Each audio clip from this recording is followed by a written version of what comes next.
Olá, pessoal. Então, a aula agora vai dar, essa aula de hoje, vai dar uma orientação sobre como vamos trabalhar, né, nesse segundo semestre. Então, no primeiro semestre, vocês tiveram um conceito assim de funcionamento de algumas máquinas térmicas, as mais tradicionais, vamos dizer assim. Então, as máquinas de refrigeração, né? A gente viu mais no ar-condicionado, mas o circuito de refrigeração é igual para geladeiras, câmaras frias, né? E nós vimos também o princípio, né, como que funciona motores a combustão, ciclo Otto e ciclo diesel. E legal, mas assim, técnico de mecatrônica vai ficar consertando ar-condicionado? Técnico de mecatrônica vai ficar consertando motor de carro, de moto, coisa do tipo? No geral, não. Porque, por exemplo, para motores de veículos, existe o curso técnico, por exemplo, no Senai em Palmas tem o curso técnico de mecânico automotivo.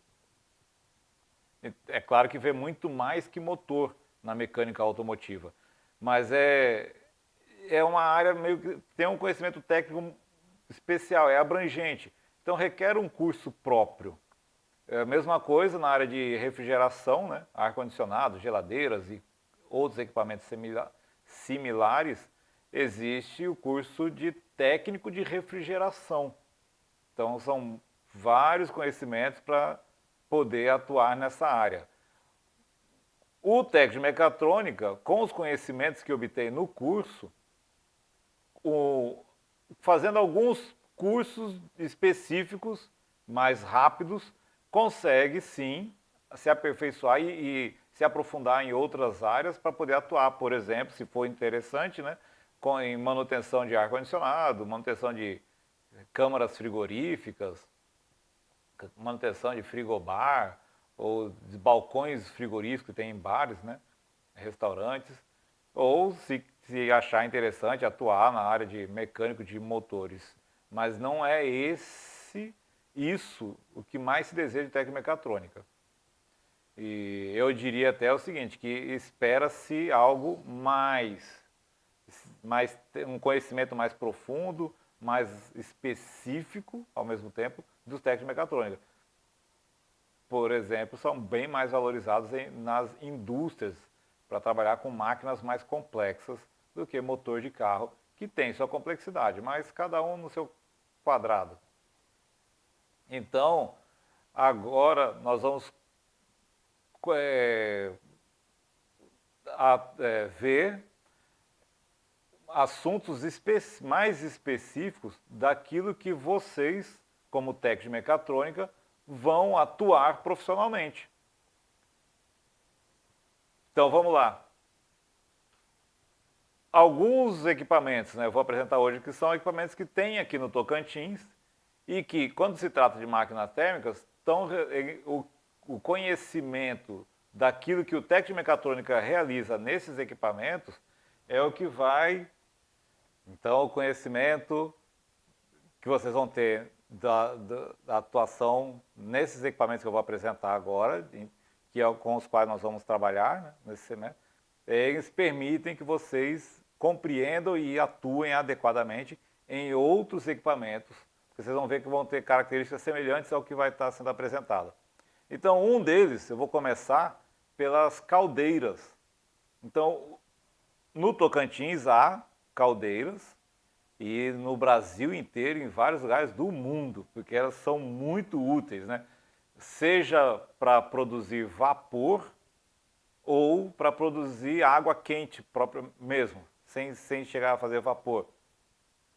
Então, em indústrias do agronegócio, são utilizados em frigoríficos, vou mostrar aqui, mas vamos lá, passar para frente.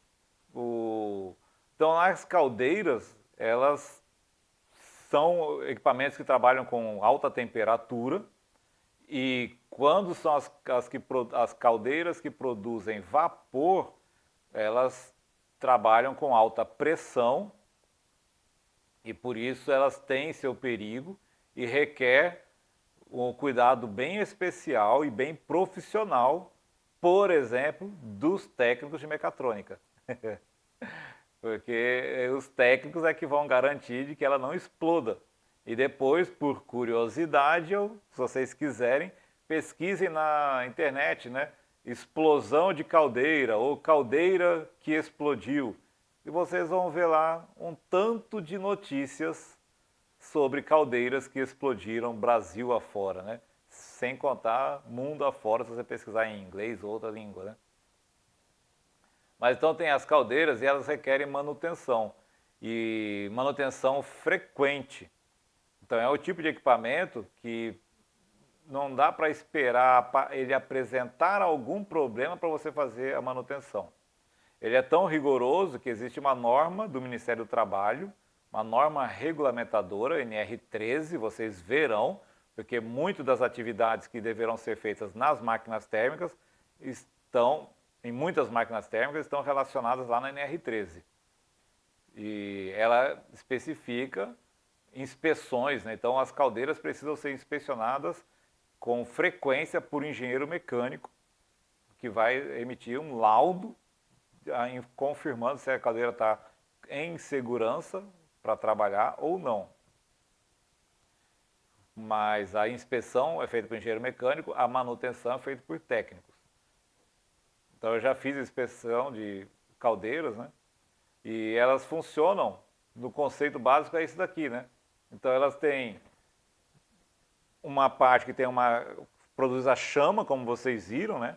Então tem fogo lá dentro. E esse fogo, na maioria dos casos que eu vi, ele é produzido por queima de gás GLP. GLP é o gás de cozinha, né? Gás líquido efeito de petróleo.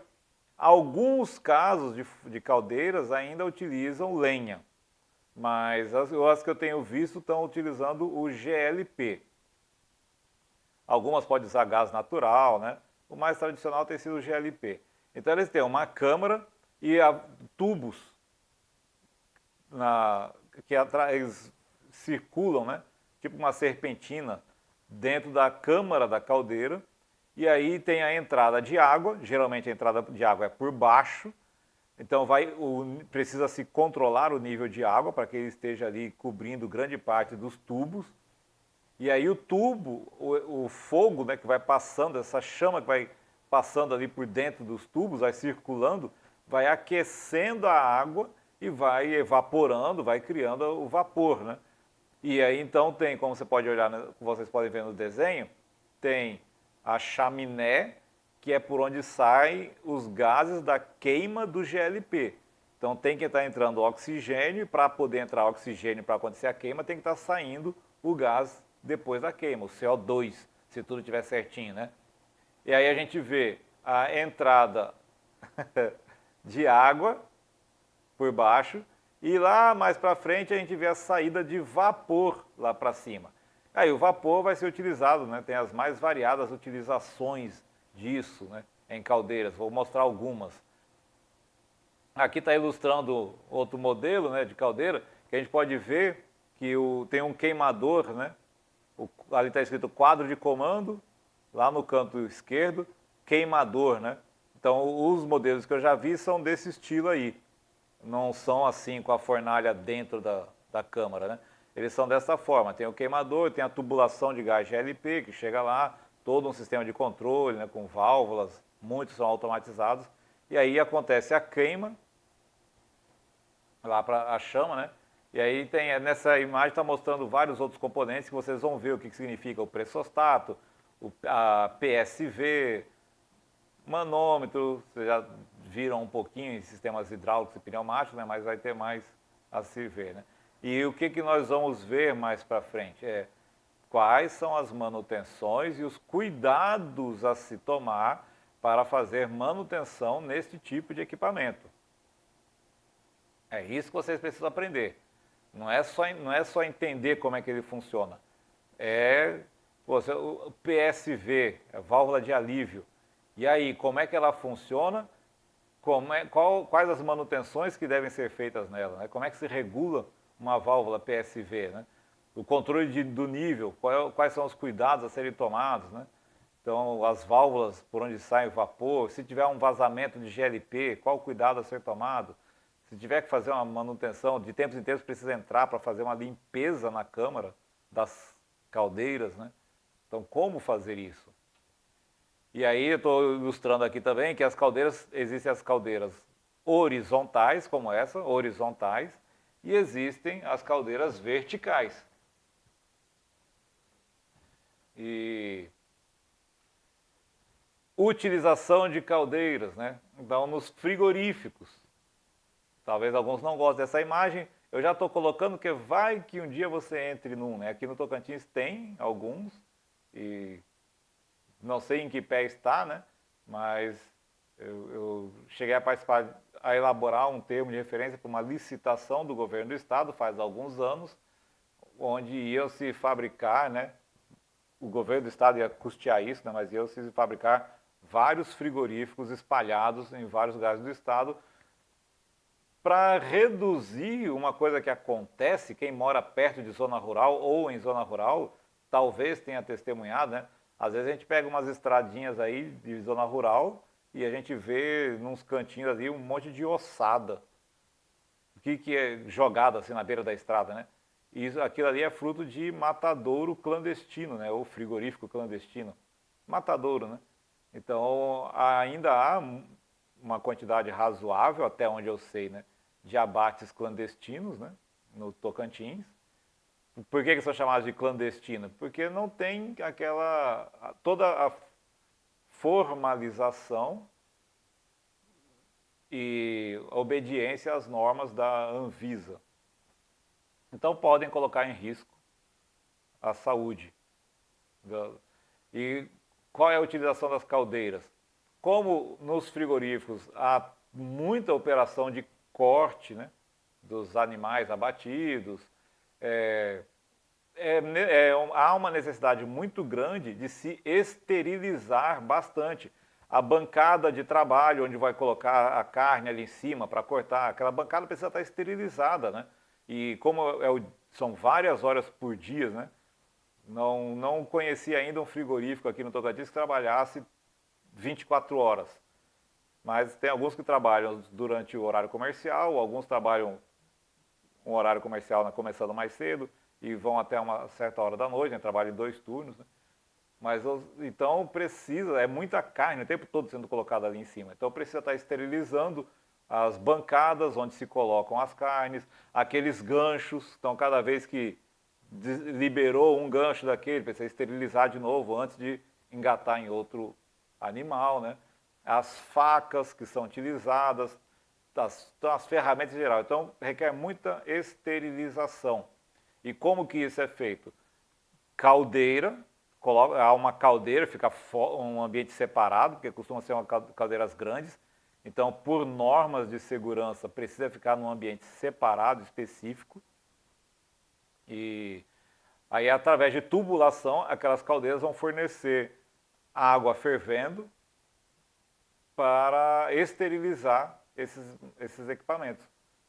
Então, em cada bancada dessa, nos frigoríficos que eu visitei, eram assim.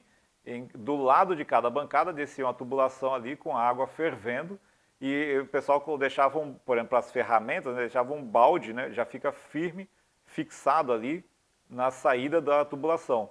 Então, de tempos em tempos, o pessoal troca aquela água, esvazia a água fria, enche com a água fervendo, quente, fervendo, e aí coloca a faca, o facão, as ferramentas ali, enquanto vai manusear a carne. Aí parou de manusear, pegou outra carne, precisa cortar, aí pega a ferramenta, tira lá da água fervendo, então já está meio que esterilizado, é para estar esterilizado, né, meio que, e vai cortar a carne. E de tempos em tempos tem a rotina, passar a água fervendo e limpar aquela bancada onde está trabalhando. Então, para cada posto de trabalho no frigorífico, há um ponto, né, com uma torneira de água fervendo para esterilizar a bancada e as ferramentas. Outro tipo de equipamento que também tem uma quantidade considerável, né, no Tocantins, no Brasil e em outros lugares do mundo também. Mas é muito bom porque esse equipamento tem bastante. porque está diretamente ligado ao agronegócio, que graças a Deus o Brasil é muito bom nisso, né? Então, são os secadores de sementes. Então, aqui no Tocantins tem, porque tem uma quantidade considerável de empresas aqui no Tocantins que eles produzem sementes. Então, eu conheço aqui Corteva, Bayer e Syngenta. As que eu conheço, que eu presto serviço para eles, né? Fora outras que tem por aí. São empresas que elas têm plantação grande, mas o objetivo da plantação não é vender o fruto, né? Vamos dizer assim, ou vender o milho ou a soja para consumo como alimento, ou para preparar alimento, né? O objetivo deles é produzir sementes boas para vender as sementes aos agricultores do Brasil e do mundo. E aí tem, aqui no Tocantins, tem essas empresas que elas fazem pesquisas, né?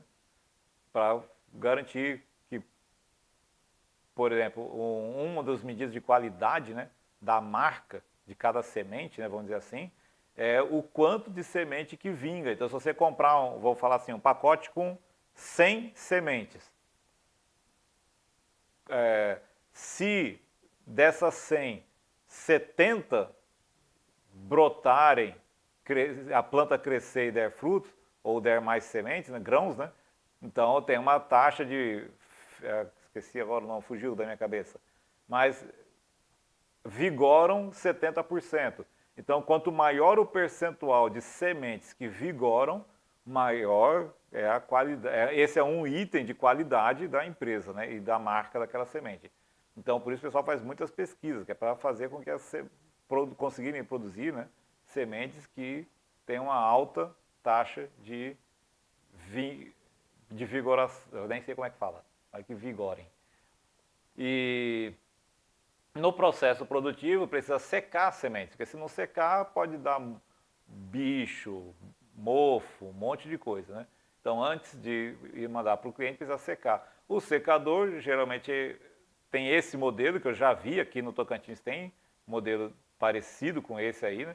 Então a gente vê, deixa eu fazer assim mesmo, nessa parte verde, que tem parece um tubo de entrada aí, né? É uma ventilação. Então aí é a mesma coisa, tem um sistema de ventilação que puxa o ar para dentro do secador e ali na saída dele, indo lá para o secador é essa parte mais metálica, né? Onde o rapaz está com a mão lá, né? Aí tem os queimadores com gás. E aí, só que não é tanta chama como na caldeira. Então tem o queimador, esse soprador vai soprar um ar que vai passar pelas chamas e aí vai aquecer esse ar. Então lá no secador de sementes, lá onde estão as sementes, lá ele vai chegar ar quente para ir secando as sementes. Então tem esse modelo aí que eu já vi, tem uns modelos mais parecidos com esse aqui, só que os que eu já vi são muito maiores que esse aqui, né? Então até teve uma empresa aí que eu faço pré-serviço para eles que cada secador é o tamanho de uma salinha considerável, tá? É um pouco mais da metade de uma sala aí do IFTO. Então cabe algumas pessoas dentro do secador, né? Imagina o tanto de semente que não se coloca lá, né? Então aí é a mesma coisa, requer manutenção periódica e cuidados, principalmente com a instalação do GLP, para não ter vazamento de gás, correndo o risco de uma explosão, né, um incêndio. Outro tipo de equipamento que tem muito no Tocantins, no Brasil e em vários lugares do mundo, são as autoclaves. E aí existem tipos diferentes de autoclave, né? Então, no caso das máquinas, que não chega a ser uma máquina térmica, mas por consenso entre os professores, nós vimos que é valioso colocar esse tipo de equipamento dentro da matéria máquinas térmicas, porque senão vocês não vão ver isso em nenhum outro lugar. E ele trabalha com calor. Então, existem as autoclaves que existem funções diferentes, depende da aplicação. As mais comuns são equipamentos, alguns funcionam com vapor, outro com calor, resistência elétrica, mas o objetivo é esterilizar materiais também. Então, por exemplo, né, na BRK, em várias unidades da BRK, eles possuem laboratório para fazer análise da qualidade da água e também análise da eficiência do tratamento de esgoto. Então, eles possuem autoclave, são separados, tá? A autoclave onde se esteriliza material utilizado no laboratório de análise de água. Nessa autoclave não entra nenhum material que vai ser utilizado em esgoto. Não interessa que ela vai esterilizar. Laboratório de águas, só entra nela material para análise de água. E nas autoclaves que esterilizam materiais para as análises da eficiência do tratamento de esgoto, só entra material que vai lidar com isso lá no laboratório. Para não ter risco nenhum de contaminação, né, cruzada, né, o esgoto contaminar o tratamento de água. Mas então na BRK tem desses modelos iguais a esses que estão aí no centro dessa imagem. Então tem 5 autoclaves aí, essa do centro, eles têm bastante autoclaves, tem umas 15, 16 espalhadas pelo Tocantins e sul do Pará. E elas trabalham com vapor. E na BRK tem 2 modelos, né, o tamanho de 50 litros, 75 litros, mas tem uma outra empresa de agronegócio aqui no Tocantins, aqui perto, porque eu já fiz inspeção da autoclave deles, e a autoclave deles é de 300 litros, é grande, é grande. E ela é como se fosse uma grande panela de pressão elétrica. Então tem as resistências elétricas no fundo dela, enche até um certo nível de água, aí tem um cesto e o material que vai ser esterilizado vai dentro desse cesto acima do nível da água. A resistência elétrica vai ferver aquela água, porém ela é fechada e pressurizada. Então isso permite que, por exemplo, que ferva a água e fique ali dentro vapor na temperatura, que é a temperatura que eles usam, de 121 graus. Por que precisa ser pressurizado? Porque a água evapora a 100 graus. Se não tiver pressurizado, a temperatura não passa de 100 graus. Ela vai ficar em 100 graus até evaporar tudo. Então, quando fica pressurizado, tem aquela pressão ali, mantendo tudo mais junto, consegue aquecer a água acima dos 100 graus. E aí é utilizado. Então, fica um tempo lá nesse processo, tem todo o controle, válvula de segurança. Se a pressão aumentar muito, na caldeira tem também, se a pressão aumentar até chegar num certo limite, para evitar que ocorra uma explosão, a válvula abre, sai o vapor. Vocês, eu espero que consigam ver isso. É muito parecido com a válvula de segurança do compressor. E por que eu falo que eu espero que vocês consigam ver isso? Eu ainda não consegui encontrar quem é o professor responsável, já peguei o nome, falta só falar com ele. Mas existe uma autoclave dessa no IFTO, em um dos laboratórios do curso técnico lá de controle ambiental, da parte de controle ambiental. Então, tem uma autoclave dessa no IFTO, vamos ver se a gente consegue ir lá, né? E fazer umas manutenções nela. Pelo menos uma inspeção, deixar ela em dia. Então existem várias autoclaves disso, então em muitos laboratórios. Aí dá para ver aqui também, no cantinho aqui embaixo, né?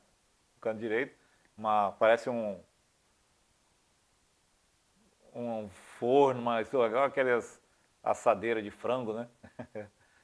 Mas ele já é um outro tipo de autoclave maior, muito comum nos hospitais. Então no HGP tem autoclaves parecidas, só que são bem maiores que essa daqui, né? Nos hospitais lá de Gurupi, de Araguaína, tem também. E são utilizados para esterilizar as roupas. Então aquele lençol que vai lá é retirado do leito dos pacientes, né? Então lava o lençol, coloca depois na autoclave para esterilizar ele totalmente antes de disponibilizar de novo para forrar o leito lá. Então todo aquele material que é utilizado lá, roupas do pessoal que trabalha no centro cirúrgico, toalhas dos pacientes, então são esterilizados, né, em autoclaves. Tá aí o modelo, né, que tem no FTO, muito utilizado esse modelo, é muito popular, tem muitos lugares mesmo, alguns grandes, alguns pequenos. E então falamos de três máquinas muito utilizadas, muito comuns e que os técnicos de mecatrônica atuam na manutenção desses equipamentos e regulagem. Falei de caldeira, secador de sementes e autoclave. Motores a combustão. Qual seria a atuação do técnico de mecatrônica? É aqui que eu falei que quero fazer com vocês. Temos uma dificuldade da nossa aula ser curta, para que todos possam experimentar, né? Mas no caso de motores, o que pode acontecer, não um motor de carro, outra coisa que tem injeção eletrônica, mas o que pode acontecer é de o técnico numa empresa fazer algumas regulagens e algumas manutenções no motor. Então aqui estou mostrando, né, uma roçadeira portátil, motor a gasolina, 2 tempos, e o carburador, né, dela aberto aí. Esse aí não é da roçadeira, esse aí é um outro carburador de outro equipamento, né? Da roçadeira é menor. E ilustrando a manutenção. Então, regulagem de carburador é uma coisa que se faz nesses equipamentos, né? Existem outros além de roçadeira, né? É que esses vocês já conhecem, vocês costumam ver o pessoal da prefeitura ou empresas que trabalham para a prefeitura, né, roçando as rotatórias e terrenos baldios. Então, regulagem de carburador, limpeza de filtro de ar, né? Às vezes, limpeza da vela, o que mais que tem ali? Tem mais coisa. Aprender, né, a verificar a vela, trocar a vela e algumas outras regulagens, como no caso do motor, não vou falar do sistema de transmissão dela, mas manutenção na cordinha que dá a partida, né, no equipamento, às vezes arrebenta a cordinha, precisa trocar. Então esse tipo de coisa, o técnico de mecatrônica faz. Como eu mencionei, eu tenho uma roçadeira e eu tenho o objetivo de levar essa roçadeira para vocês fazerem essas atividades, praticarem nela. O problema é que eu só tenho uma, né? Então, para todo mundo praticar, nós vamos ter que arranjar aí uns 2 dias, divide a turma na metade, um dia vai, pratica um monte de gente, no outro dia vai, a outra metade da turma pratica, né? Então, essas são algumas atividades que são feitas foi só uma introdução de máquinas térmicas, nós vamos ver agora nesse segundo semestre, e informando que o foco vai ser não vai ser o foco em entender o funcionamento. Vocês vão precisar entender para saber os cuidados que devem tomar. Mas o foco daqui para frente vai ser atividades de manutenção nesses equipamentos, máquinas térmicas ou máquinas que trabalhem com calor.